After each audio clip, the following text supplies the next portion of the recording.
Hello there. In today's video I'm going to give several rules for axe safety. The first rule is keep your axe sharp. Now this might sound counterintuitive, so I'm going to explain myself here.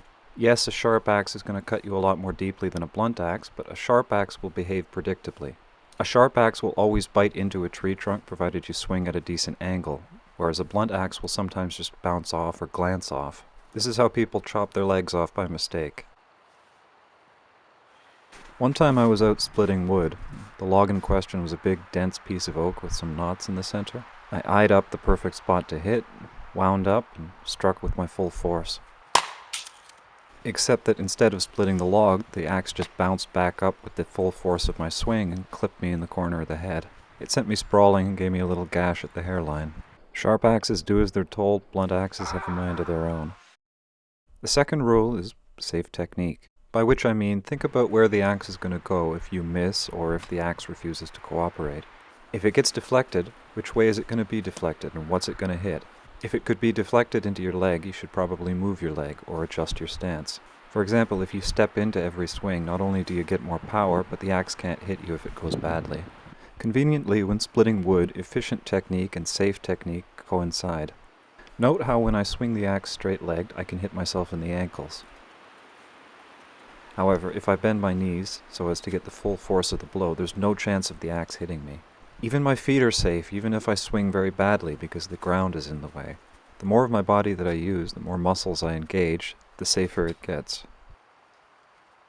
Rule 3 is don't use an axe unless you're in full command of your faculties.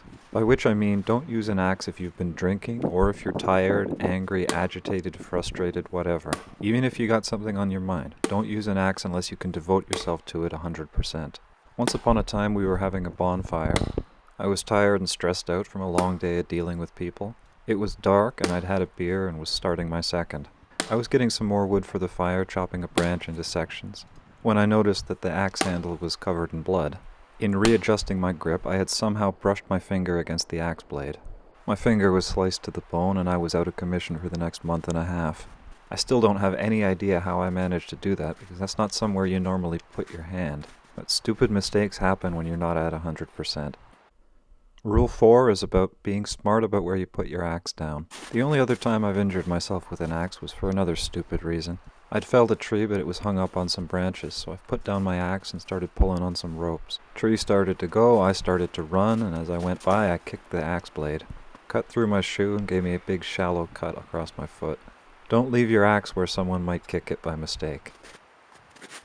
Rule 5 is that sometimes, despite our best intentions, axes can go flying. This could be because they slip out of your hand when you're swinging, or maybe the wedge works loose and the head comes flying off. Or maybe the handle breaks. Every handle breaks eventually. Either way, you should make sure that there's nothing and nobody important either in front of or behind you when you're swinging an axe. Even if they're about 20 feet away, an axe could still go that far. So that's my 5 rules for axe safety. No doubt I could think of a dozen more little ones if I had the time, but this is enough for now. I hope this was profoundly uninteresting as you already knew all of this. Irregardless, thank you for watching and happy chopping.